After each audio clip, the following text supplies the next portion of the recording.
আপনি যদি ভেবে থাকেন আপনার সাথে করে আমি বাসায় ফিরবো তাহলে ভুল ভাবছেন। আমি তো সেটা ভাবিনি। মানে? মানেটা সহজ, কারে ওঠো। নো ওয়ে, আমি বাসায় যাচ্ছি রিক্সা নিয়ে। আপনি প্লিজ দখল দিতে আসবেন না। আমি নিজের রক্ষা নিজে করতে পারি। ওই দিনও নিজে করেছিলাম, সো দূরে থাকেন। নিজের চরকায় তেল দেন। বাই। এই কিসে তো জেদ তোমার? আমার সামনে সেন্সলেস হয়েছিল সেদিন। রতনের সামনে হলে তখন কি হাল হতো তোমার জানো তুমি? আমি তোমাকে নিয়ে আন্টির কাছে এনেছিলাম। রতন হলে স্থিতা কি করতো তোমার ধারণা আছে? হেল্প করে আবার খোটা দিচ্ছেন। খোটা বলে না এটাকে, মনে করিয়ে দিচ্ছে আমি জাস্ট। আমি একা বাসায় যাব। শান্ত চুপচাপ আহানাকে কোলে তুলে সিটে বসিয়ে দরজা লাগিয়ে দিল। হুট করেই আহানা ভাবতেও পারেনি শান্ত এমনটা করবে। আপনি একটা খারাপ লোক। আমাকে টাচ করতে মানা করিনি আমি? শান্ত ঘুরে এসে ড্রাইভিং সিটে বসে চুইংগাম চিবাতে চিবাতে গাড়ি স্টার্ট দিল। আপনি আমার কোনো কথাই সিরিয়াসলি নেন না কেন বলুন তো? কারণ তুমি একটা বাচ্চা মেয়ে, বাচ্চাদের কথা এত কান দিতে নেই বড়দের। আমার প্রতি এত কেয়ার দেখে মায়ের সামনে ভালো হতে চান তাই না? তাহলে একটা কথা শুনে রাখুন, আমি আপনাকে বিয়ে করব না। তোমাকে বিয়ে করতে আমার বইয়ে গেছে। কোন পথ দিয়ে নিয়ে যাচ্ছেন আবার? শুনুন, আমি আপনার সাথে আলাদা কোথাও দাঁড়িয়ে বা বসেও কথা বলতে চাই না। আমি এখনই কথা শেষ করতে চাই বলেই শর্টকাট দিয়ে যাচ্ছি। জলদি বাসায় ফিরতেও পারবা, আর আমার কথাও বলা শেষ হবে ততক্ষণে। কিসের কথা? রিয়াজের পরের মাসে শুরুতেই বিয়ে। আমার সাথে যাওয়ার জন্য রেডি হয়ে নাও। আমাকে পাগলে ধরেছে তাই না? জীবনেও না। আপনি গিয়ে খান বিয়ে। ওইবার চুমু দিতে চেয়েছেন, এইবার কি করবেন কে জানে। শোনো, ওটা ভুলবশত ছিল, আর কিছুই না। বাদ দাও সব। কাল বিকেলে আমার অফিসে এসো, একসাথে রিয়াজের বিয়ের গিফট কিনতে দেবো। আপনি হুকুম করছেন এমন ভাবে যেন যেন আমি আপনার সব কথা মানি তাই না? এটাও মানবো না। কি করবেন? হ্যাঁ কি করবেন? শান্ত কার থামিয়ে ফেললো। কার থামালেন কেন? আমার বাসা তো আশেপাশেও কোথাও দেখা যাচ্ছে না। কোথায় নিয়ে এলেন আমাকে? নামো। আমি এখন একা বাসায় ফিরবো এমন জায়গায় নামতে বলছেন যেটা কিছুই আমি চিনি না? আপনি আজব তো। ঠান্ডা মাথায় কথা বলবো বলে নামতে বলেছি তোমাকে। নামো। আহানা শান্তর ধমকে ভয় পেল। আবার মাথার মধ্যে রাগের পাহাড় গড়তে গড়তে কার থেকে নামলো সে। শান্ত এগিয়ে এসে আহানার সামনে দাঁড়িয়ে বলল, শোনো আহানা, সবার আগে একটা কথা বলি, আর সেটা হলো তুমি আমার অফিসে কাজ করবে না। ভালো চাকরি পেয়েছো একটা ছোটখাটো, সেটা দিয়ে তুমি অনেক কষ্টে ডাল ভাত জোগানোর কথা ভাবছো, সেটাও ভালো। বাট এটা ভেবেছো কি জানটি ভালো আছে কিনা? সবসময় নিজে যা ভালো মনে করবে সেটাই করবে, এটা কিন্তু রং। আমি কি করব না করব সেটা আপনি ঠিক করবেন নাকি? হ্যাঁ, আমি ঠিক করবো। না শোনো, তোমার এই সাদা সিধা চেহারা নিয়ে আমাকে ইমপ্রেস করার চেষ্টাও করবে না। এই যে মাঝে মাঝে বলো আমাকে বিয়ে করবে না, এটা আর সেটা, এগুলো বলে কি বোঝাতে যাও তুমি? তুমি অচিনপুরের রাজকুমারী, বাট তুমি আসলে একটা গাইয়া ভূত। তোমার চেয়ে তো কণা ভালোই স্মার্ট। তো আরো ভালো, রিয়াজ ভাইয়ের বিয়েতে গিয়ে ওর সাথে বিয়েটা পাকা করে আসেন। আমাকে মাফ করেন, সবসময় আমাকে নিয়ে টানাটানি না করে ওকে নিয়ে টানাটানি করেন। ওকে বিয়ে কাকে করবো সেটা আমার একদমই পার্সোনাল ম্যাটার। আমি জাস্ট তিনটা কথা বলার জন্য তোমাকে এখানে এনেছি। কি? তুমি কাল সকালে আন্টিকে নিয়ে আমাদের বাসায় ফেরত আসবে, তারপর আমার অফিসে জয়েন হবা, আর সবার শেষে আমার সাথে শপিং মলে যাবা। রিয়াজের বিয়েতে কিছু গিফট দেবো, সেসব কিনবো। আর রিয়াজের বিয়েতেও তুমি আমার সাথেই যাবা। বাপের বাড়ির আবদার পেয়েছেন তাই না?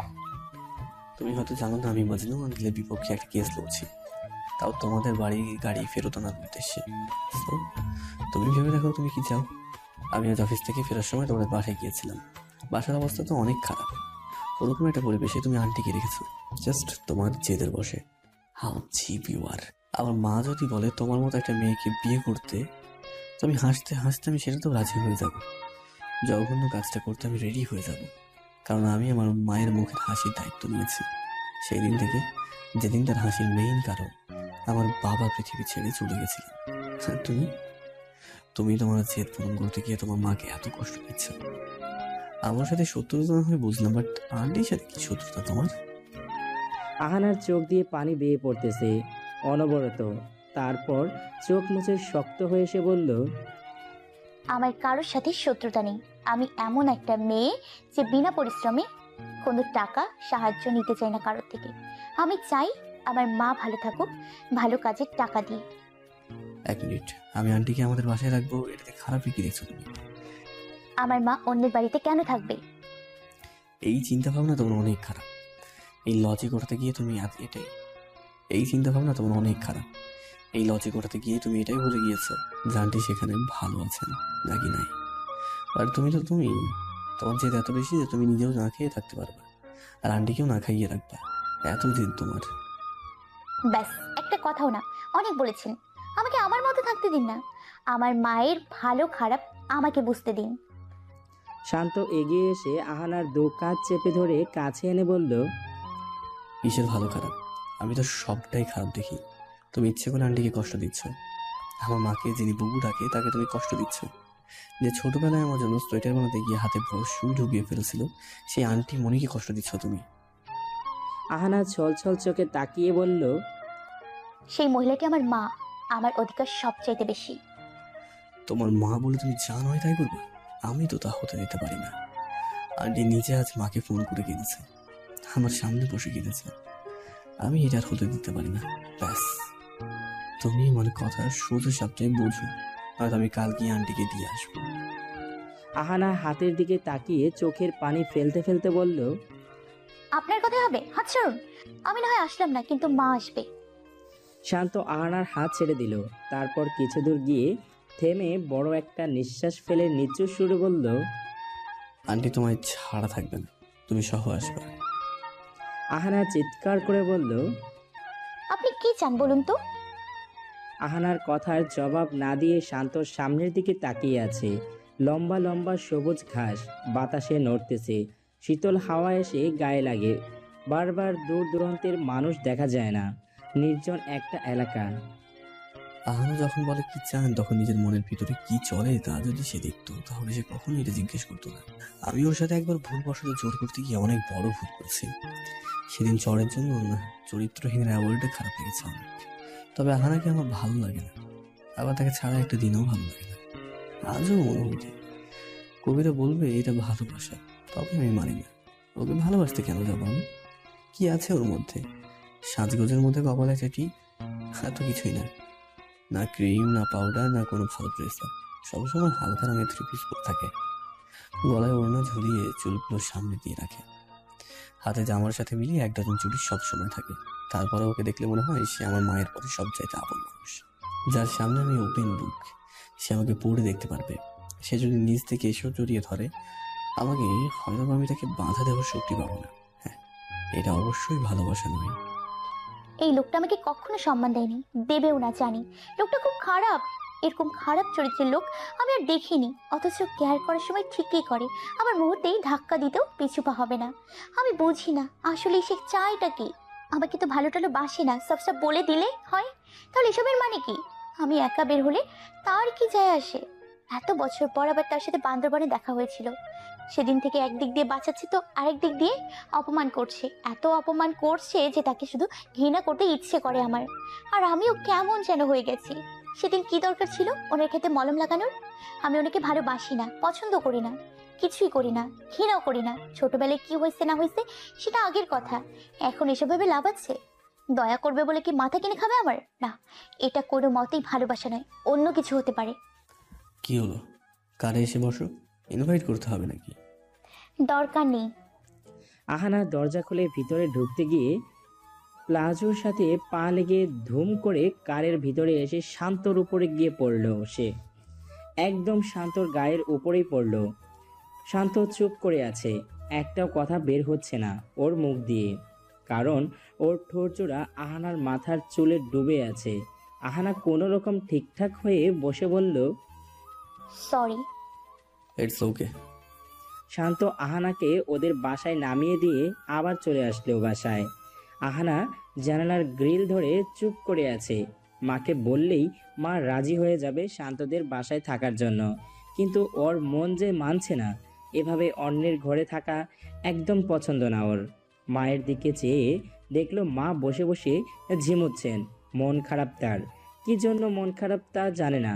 আহানা জানালা থেকে সরে এসে মায়ের হাত দুটো মুঠো করে ধরে বসলো সে।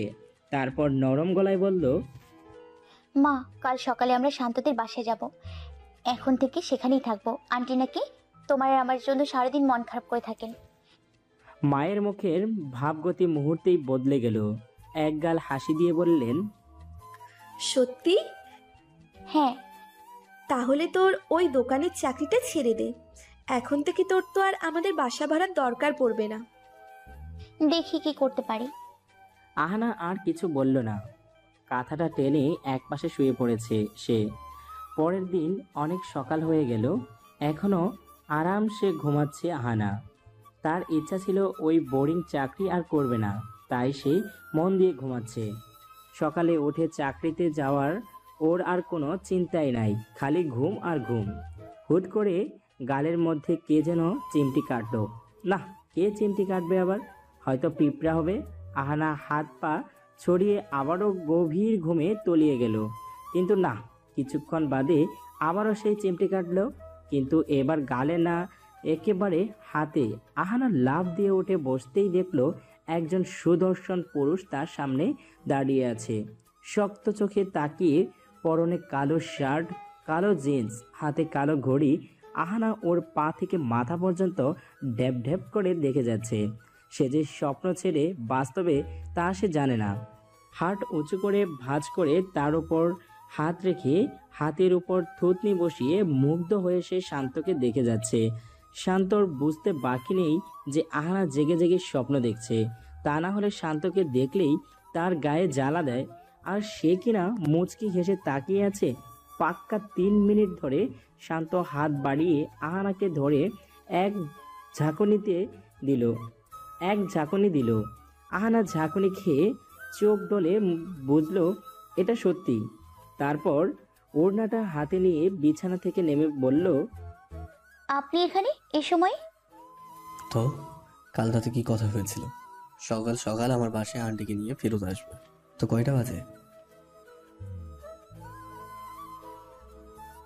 ওকে ফাইন, যখন খুশি তখন যে। আপাতত আমি আন্টিকে নিয়ে চলে যাচ্ছি। আর তোমাদের বাসার যেসব জিনিসপাতি আছে সেগুলো সব আমি ওয়েলেক্সে বেচে দেবো। যে টাকা আসবে ওটা দিয়ে লরেন্সকেও। এমন খুকি? খুকি মানে? কে খুকি? আর বেচবেন কেন? আপনাকে পারমিশন দিচ্ছি আমরা। আন্টি দিয়েছে। বাই। আরে আরে, শান্ত চলে গেল। আহানার মাকে নিয়ে আহানা একা বাসায় ঘাপটি মেরে বসে আছে। সকাল 10:30 বাজে তখন। আহানা অনেকক্ষণ ভেবে কত কিছু ভাবলো, তারপর উঠে ফ্রেশ হয়ে ওড়না আর ব্যাগ নিয়ে শান্তদের বাসায় ফিরে আসলো। মা শান্তর মায়ের সাথে বাগানে বসে আছেন। শান্তি রহমান আহানাকে দেখেই হাত বাড়িয়ে ধরলেন। আহানাও ভালো মেয়ের মতন ওনার কাছে এসে ওনাকে জড়িয়ে ধরে সালাম দিল। ওনার চোখ মুছে আজ যেন হাসির বৃষ্টি ঝরছে। আহানার মাও অনেক খুশি। আহানার মুখেও হাসি ফুটল। তাদের হাসি দেখে আহানা বাসার ভিতর যেতেই রিপা এসে বলল, শান্ত নাকি বলে গেছে আহানা যেন ওর অফিসে আসে। আহানা উত্তরে বলল সে যাবে না, ব্যাস। তাদের জন্য রাখা রুমে এসে আহানা বালিশ একটা কোলে নিয়ে ধপ করে বসে গেল। কি হলো রিপা? তুমি কি আহানাকে বলো অফিসে আসতে? স্যার বলেছিলাম, কিন্তু আহানা মুখের উপর না করে চলে গেছে। ঠিক আছে, আমি আসছি। কাঁটা দিয়ে কি করে কাঁটা তুলতে হয় জানা আছে আমার। শান্ত ফোন রেখে বেরিয়ে গেল। অফিস থেকে আহানা বসে বসে বিস্কিট খাচ্ছে আর বারান্দা দিয়ে বাইরের দিকে তাকিয়ে একবার একটা দেখতেছে মা আর আন্টি এখনো বাগানে, আর নিতু স্কুলে, রিপা বুয়ার সাথে রান্নাঘরে। দরজা খোলার আওয়াজ পেয়ে আহানা পিছন ফিরে তাকালো। শান্ত রাগী রাগী লোক নিয়ে আহানার দিকে এক দৃষ্টিতে তাকিয়ে আছে। কি ব্যাপার? বলছি না আমি আপনার অফিসে যাব না। আমাকে যে পরিমাণ অপমান করে বের করেছেন সেটা মনে আছে? আমার তো মনে হয় না কিছু মনে আছে আপনার। তা না হলে বারবার রিকোয়েস্ট করতেন না। শান্ত এতক্ষণ দাঁড়িয়েছিল দরজার কাছে। আহানার কথা শেষ হতেই এখন সে এগিয়ে আসতেছে এদিকে। আহানার অজান্তেই হাত থেকে তার বিস্কিটা পড়ে গেল। ভয়ের কারণ শান্ত উল্টাপাল্টা কিছু করে না বসে। এই ভাবনায় সারাদিন আহানার মাথায় ঘুরপাক খায়, এখনও খাচ্ছে। আহানা ফ্লোরের দিকে চেয়ে বিস্কিটটা দেখে নিল। ভেঙে 2 টুকরো হয়ে গেছে চকলেট বিস্কিটটা। আহানা এবার মুখ তুলে সামনে তাকাতেই খেয়াল করলো শান্ত ওর খুব কাছে এসে গেছে। এখন নারীদের মতো আমাকে জোর করে নিয়ে যাওয়ার চেষ্টা করবে অফিসে, সব জানা আছে আমার। ভুল ভাবছো। আমি কি ভাবছি তা আপনি জানেন কি করে? তুমি মনে মনে কথা বললেই সেটা ভাষণ আকারে আমার কানের কাছে বাজে, বুঝলা? আচ্ছা, তাহলে কি করবেন শুনি একটু।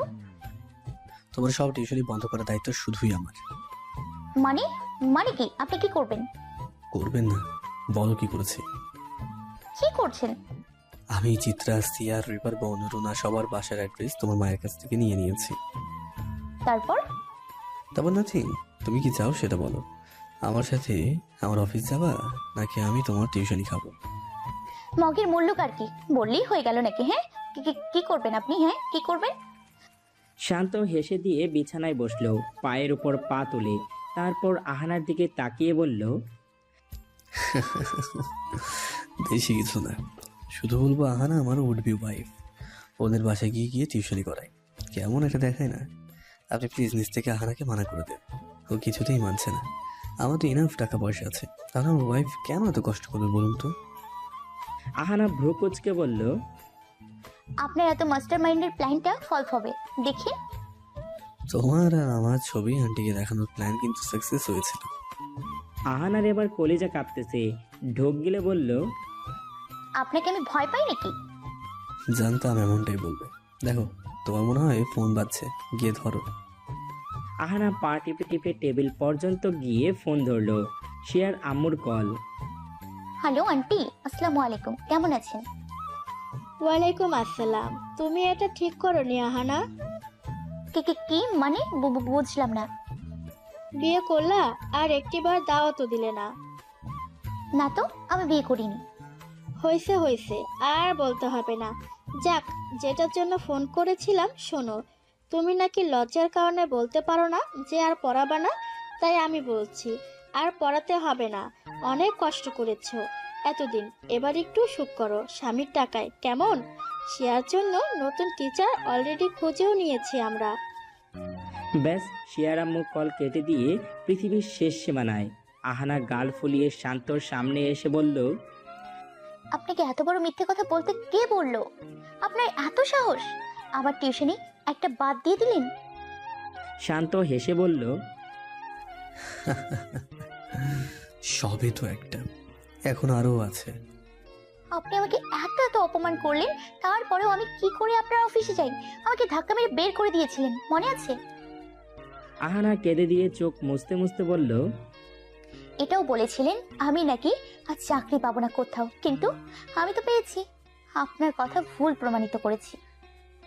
কথাগুলো বলতে বলতে আহানা কেঁদেই যাচ্ছে। শান্ত টিস্যু হাতে নিয়ে আহানার দিকে তাকিয়ে টিস্যুটা রেখে দিয়ে এগিয়ে এসে ওকে জড়িয়ে ধরল। নিজের বুকে ওকে আষ্টে পিষ্টে ধরে চুপ করে রইল সে। আহানা কেঁদে কেঁদে শান্তর শার্ট টেনে চোখ মুছতেছে। শান্তর ঠিক মনে আছে ছোটবেলায় আহানা ওকে ধরে ওর জামায় চোখ মুছত কান্না করার সময়, আর তাই সে এখন টিস্যু নিয়েও রেখে দিয়েছে। আহানার সেই ছোট্টবেলার আচরণটাই করলো। আহানা কাদা শেষ করে মুখ তুলে বলল, জড়িয়ে ধরে কি বুঝাতে চান?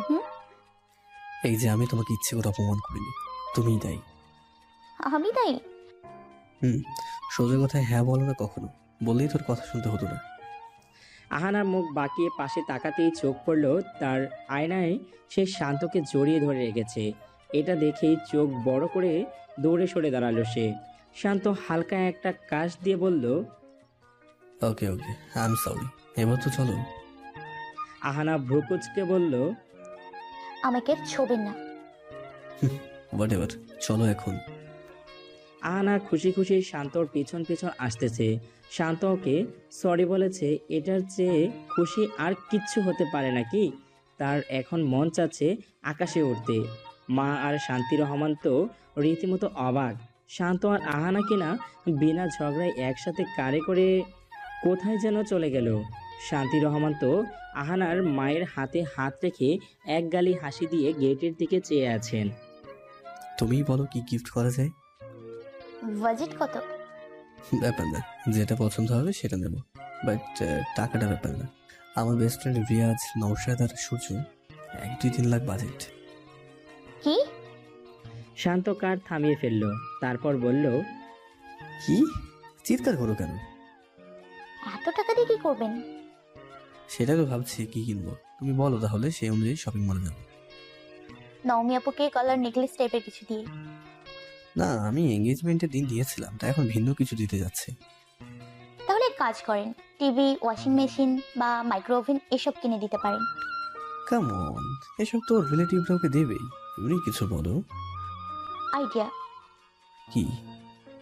ওনাদের জন্য হানিমুন প্যাকেজ আপনি কিনে গিফট দেন, বাস হয়ে গেল। ওয়াও, জোস আইডিয়া এটা। এটাই বেস্ট হবে। বালি প্যাকেজ কিনে দিয়ে দেবো। বালি মানে কক্সবাজার? আরে না, ইন্দোনেশিয়ার বালির কথা বলছি। ও মা, তাহলে তো অনেক খরচ। আমি নেটে দেখেছিলাম, প্যাকেজ ওই কত হবে, 3-4 লাখ টাকা হবে 7 দিনের জন্য। সোহানা, তুমি যে লেটার পাঠিয়েছিলা আমি তো ধরেই নিয়েছিলাম যে স্যার নিখাত তোমাকে জেলে নিয়ে ছাড়বে, বাট এখন দেখি তুমি আবার ব্যাক করছো। I am so happy. By the way, তোমার বাচ্চাগুলো কেমন আছে? এই মানে ভালো আছে সবাই। ওকে, তাহলে স্যারের কাছে যাও, আমি আমার কাছে চাই। আহানা হাসি মুখে শান্তর রুমের দিকে যেতে নিলেই দেখলো তার পাশ দিয়ে নৌশাদ, রিয়াজ আর সূর্য স্টাইল করে হেঁটে যাচ্ছে সেদিকে। আহানা তাই আর গেল না, নিজের কেবিনেই ফেরত আসলো সে। স্যার আসবো নাকি? শান্ত ফোন থেকে চোখ উঠিয়ে দেখলো তার পুরো গ্যাং দাঁড়িয়ে আছে দরজার ওপারে। শান্ত মুচকে হেসে ফোনটা টেবিলে রেখে দিয়ে বলল, জি স্যারেরা আসেন আসেন। নৌশাদ দাঁত কেলিয়ে ঢুকেই টেবিলে হেলান দিয়ে দাঁড়িয়ে পড়ল, আর সূর্য রিয়াজ চেয়ার টেনে বসেছে ততক্ষণে। তা কিভাবে আমাকে স্মরণ করতে মন চাইলো আপনাদের? শুনলাম তুই নাকি ইদানিং অহনার সাথে বেশি সময় কাটাস, তা এত কিছু হলো আর আমরাই জানলাম না। সময় কাটানো মানে কি আবার? তোরা তো জানিস আমার রিলেটিভ, তো সেই অনুযায়ী তো আমার সাথে ওকে দেখা যাওয়াটা স্বাভাবিক। জি অবশ্যই, তবে অতিরিক্ত দেখা যাওয়াটা অস্বাভাবিক, তাই না রিয়াজ? হ্যাঁ, তা তো বটেই। এটা বলতে এসেছিস তোরা? তাহলে শুনে রাখ, আমার আর রাহানের মধ্যে ঝগড়া ছাড়া জীবনের কিছুই হয়নি, আর হবেও না। সে যাই হোক, এখন শোন মেইন কথা। জি বলেন তোলা সাহেব। বিয়ের আগে একটা ব্যাচেলর পার্টি করবো, অনলি বয়েজ। তুই রাতে আসবি, এই মাসের 30 তারিখ রাত 10টা, তোর যতক্ষণ ইচ্ছা ততক্ষণ। সেটা আসবো, তবে মা আর নিতুর কানে যেন কথাটা না যায়। মা মদ গাছে এসব খাওয়া তো চোখে দেখতে পারে না, আর ব্যাচেলার পার্টিতে এইসব মেইন শুনলে আমার যাওয়া বন্ধ। সেটা জানি, এমনকি আমাদের ফ্যামিলির লোকও জানে না যে আমরা একটা ব্যাচেলর পার্টি থ্রো করেছি। That's great. বস তোরা, আমি কফি অর্ডার করছি। তা কর, আরো কথা আছে তোর সাথে। হ্যালো উষা, 4টা কফি আর নাচোস পাঠাও আমার রুমে। Okay sir. নৌশাদ শান্তর রুমের পর্দা সরিয়ে বলল, তো রুমের এই ভিউটা জাস্ট অসাধারণ। আমার অফিসের সামনে বড় একটা বিল্ডিং, ভাবছি রুম চেঞ্জ করব। নওশাদ, রুম কেমনে চেঞ্জ করবি? তোর অফিসের চারপাশেই তো সব বিল্ডিং। সেটাই, এই জন্য তোর অফিস বানানোর আগে আমি তোকে বারবার করে বলেছিলাম রোড সাইড দেখে বানা। অন্তত মন মেজাজ খারাপ থাকলে নিজের রুমের জানলার পর্দা সরিয়ে মোটা সুইং হয়ে যাবে নিমেষেই। আমার কথা তো শুনলি না? শান্ত, তোর কথা শুনতো আমি, বাট বাবা এমন জায়গায় জমি কিনে বসেছিল, আমার হাতে কিচ্ছু ছিল না তখন। রিয়াজ বল পয়েন্ট ঘোরাতে ঘোরাতে বলল, ভাই আমি বেঁচে গেছি। উত্তরায় খোলামেলা জায়গায় ব্যবসা প্রতিষ্ঠান বানিয়ে আরামসে সারাদিন কিউট পরিবেশ উপভোগ করায় কি যে শান্তি। তোর তো টাকা আর টাকা। সূর্য, টাকা আর টাকা মানে কি? আমার সব একসাথে করলেও শান্ত সমান হবে না। শান্ত 2 হাতে খরচ করে আবার আল্লাহ ওরে সেই পরিমাণ দিয়ে দেয়। ওর ব্যবসার জীবনে আমি লোকসানের নামে শুনি নাই। দেখে শুনে ক্লায়েন্ট সিলেক্ট করতে হয়, আমি আমার একটা ক্লায়েন্টকে ফলো ছাড়া করি না। আমাদের এত ধৈর্য নাই ভাই রে। তা সূর্য, তোকে কি খবর সেটা বললি না? আমার আর কি, আমি শান্তর মতন বাবার বিজনেস নিয়ে আছি। এবার বিয়ে করে নে। তা হচ্ছে না নৌশাদ, রিয়াজ করুক, তারপর তুই, তারপর শান্ত, সবার শেষে আমি। আমি রূপাকে কদিন ঘোরাবো, তারপর বিয়ে করব, আমার দেরি আছে। শান্ত রিয়াজের হাত থেকে বল পয়েন্টটা নিয়ে হাতে নাড়াচাড়া করতে করতে বলল, আহানের বেস্ট ফ্রেন্ড বলে কথা, দেখিস আবার তোকে না ঘুরাই। অহনার মতো ঝগড়া পায় না, তাই একটু বাঁচলাম, তবে তোর তো অবস্থা বেহাল। নওশাদ, কি বলিস এসব? শান্ত কম যায় নাকি? গ্রামীণ মহিলাদের মতো পায়ে পা রেখে ঝগড়ায় লাগে আহানার সাথে। বাপরে বাপ, একদিন আমি নিজের চোখে ওদের ঝগড়া দেখেছিলাম, তারপর 1.5 মাস পাগল ছিলাম। সূর্য নওশাদের পাশে দাঁড়িয়ে নিচে চলন্ত বাস একটার দিকে চেয়ে বলল, শান্ত বাসর ঘরেও এমন ঝগড়া শুরু করে দিবে আহানার সাথে? সেটা আর বলতে, দেখা যাবে। স্যার আসবো? উষা ভিতরে এসে একটা লোককে দিয়ে কফি আর নাচোচ আনাচ্ছে। এনে এনে টেবিলে রাখতেছে লোকটা। আহানা গালে হাত দিয়ে পুরো অফিসটা ঢ্যাপ ঢ্যাপ করে দেখতেছে। পুরো অফিসে একটাই নাম লেখা, আর সেটা হলো শান্তি group of industries. Sir, mister Manju এসেছে আপনার সাথে মিট করতে। হোয়াট? তুমি আমাকে আগে বলোনি কেন? আহানা কোথায়? সোহানা, সে তো তার কেবিনে। মাই গড, মজনু আঙ্কেল যদি আহানাকে দেখে ফেলে তাহলে তুলকালাম বাঁধবে। শান্ত কফির মগ হাতে থেকে টেবিলে রেখে দৌড় অফিস রুম থেকে চলে গেল। অফিসে ঢুকতেই গেস্টদের বাসার একটা সোফা থাকে, সেখানে মিস্টার মজনু বসে তার ফোন দেখতেছেন। তার কিছু দূরেই আহানা কেবিনে গালে হাত দিয়ে পুরো অফিস দেখতেছে। দুজন দুজনাকে দেখেনি এখনো। শান্ত করিডোর পেরিয়ে কর্মচারীদের কেবিনগুলোর সামনে এসে দাঁড়িয়ে দেখলো আহানা উপরের ছাদের দিকে চেয়ে আছে, আর দূরেই সোফায় মজনু আঙ্কেল ফোন টিপতেছে। শান্ত হাফ ছেড়ে বেঁচে এগোতে যেতেই আহানা ওকে দেখে ডাক দিল, এই যে, আমাকে অফিস রুমে ডেকেছিলেন কি জন্য? আপনি এখনো ফ্রি হন নাই? আহানার কথা শুনে মজনু আঙ্কেল মাথা তুলে সেদিকে তাকালেন। শান্ত কি করবে ভেবে না পেয়ে আহানার কেবিনে ঢুকে ওর মুখ চেপে ধরে ফেলল। ওদিকে মজনু আঙ্কেল সোফা থেকে উঠে এদিকে আসতেছেন, কারণ উনি শান্তকে দেখেছেন। মাত্র উনি আজ এখানে এসেছেন শান্তর সাথে মিট করতে। আহানার চোখ বড় করে ইশারা ইঙ্গিতে জিজ্ঞেস করতেছে, শান্ত ওকে এমন করে ধরে আছে কেন? শান্ত ফিস ফিস করে বলল, শোনো, আমি যতক্ষণে বলবো এখান থেকে বের হবো না, ঠিক আছে? কথাটা বলে শান্ত আহানার মুখ থেকে হাত সরিয়ে নিল। কিন্তু কেন? মজনু আঙ্কেল বাইরে। কি? উনি তোমাকে দেখে ফেললে আমার এতদিনের প্ল্যান ফ্লপ হয়ে যাবে। সো প্লিজ এখানে লুকিয়ে থাকো। ঠিক আছে। শান্ত, কোথায় তুমি? শান্ত আহানাকে বুঝিয়ে কেবিন থেকে বেরিয়ে বলল, আরে মিস্টার মজনু যে, চলুন চলুন, কতদিন পর আসলেন। আহানা লুকিয়ে মজনু চাচাকে দেখতেছে। এই লোকটাকে ছোট থেকেই সে দেখতে পারে না, কারণ উনি সবসময় ওর বাবার সাথে উঁচু গলায় কথা বলতো, বাবার সব কাজে বাধা দেওয়ার চেষ্টা করত। শান্ত মজনু চাচাকে নিয়ে সোফায় এসে বসলো, পায়ের উপর পা তুলে। Shanta, I need your help, please help me. বলুন, কি করে হেল্প করতে পারি?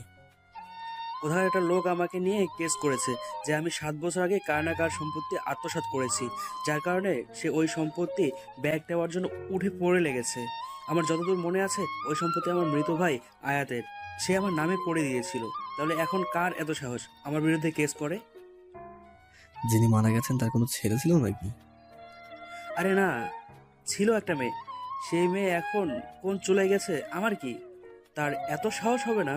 আর আমি খোঁজ নিয়েছিলাম, তারা সায়দাবাদ থাকে। তাহলে আমার বিরোধিতা কে করছে? ডোন্ট ওয়ারি, আপনি এক কাজ করুন, আপাতত জন্য সেসব সম্পত্তি অন্য কারো নামে দিয়ে রাখেন। তাহলে বোঝেনি তো, আপনার একটা নাম আছে সমাজে, স্ট্যাটাস আছে। সেটাই, কিন্তু কাকে দিব তাই তো ভেবে পাচ্ছি না। আমার আপন মানুষ বলতে আমার স্ত্রী আর 2টো ছেলে। ওই ছেলেগুলো আমার শত্রুকেও হার মানাবে। স্ত্রীকে দিলে ঘুরে ফিরে ছেলেদের কাছেই যাবে, তাই ঠিক ভেবে পাচ্ছি না। তার উপর যে কেস করেছে সে উঠে পড়ে লেগেছে, কোর্টে একের পর এক প্রমাণ আনতেছে। নাম জানেন, চেনেন? আরে না, সেই পড়েছে আরেক বিপদে। আমি নাকি তারে দেখলে খুন করে ফেলবো, তাই সে আমার সামনে আসবে না। আর পুলিশও এতে সায়। তবে নাম শুনলাম শামসুর আলী। চিনি না, জানি না কে এই শামসুর আলী। ভাবার বিষয়। তবে যতদূর জানি শামসুর গ্রামে লোকেরা অনেক ডেঞ্জারাস হয়। সেসব বাদ, আমি তোমার কাছে হেল্পের জন্য এলাম। অন্য বিজনেস পার্টনারদের তেমন বিশ্বাস করতে পারি না, তোমাকে পারি, কারণ তুমি 1 মাসেই আমার এত উপকার এসেছো, এত আপন হয়ে গেছো। আমার আর আমার স্ত্রীর বিবাহবার্ষিকীতে তুমি কিনা ব্র্যান্ড নিউ কার গিফট করেছিলে। তুমি আমার আপন মানুষ হয়ে গেছো শান্ত। তোমাকে অবিশ্বাসের কথাই আসে না। তাহলে আপনি একটু ভেবে দেখুন কি করবেন। আমি তোমার পরামর্শ দিলাম।